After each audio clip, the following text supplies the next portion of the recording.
జనరల్గా first is always best అంటారు. So పురుషోత్తముడు మూవీ చాలా మంచి టాక్ వచ్చింది బయట కూడా. సో బట్ అది కొన్ని కారణాల వల్ల, కారణాలు ఎందుకు ఓపెన్గా మాట్లాడుకుంటే రాజశేఖర్ గారి ఇష్యూ వల్ల ఆయన రాకపోవడం చాలా వరకు మైనస్ అయిందని అన్నారు అనమాట. సో మీరు అదే అనుకుంటారా ఆ ప్రమోషన్ విషయంగా? అంటే మేము రావడం మిస్ చేసాం, కానీ ఆ ప్రాబ్లమ్స్ వల్లనే ఇది ఇష్యూ అయిందని అలా ఏం లేదు.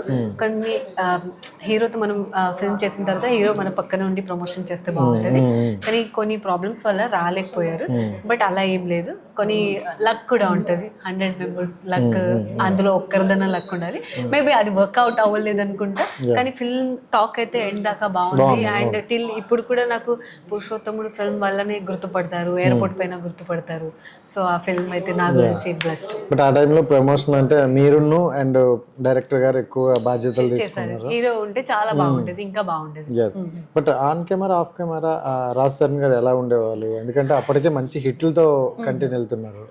ఆన్ కెమెరా సడన్ ఇలా అనగానే యాక్షన్ చేసేస్తారు, కానీ ఆఫ్ కెమెరా కూడా హీఈస్ గుడ్ హ్యూమన్ బీయింగ్.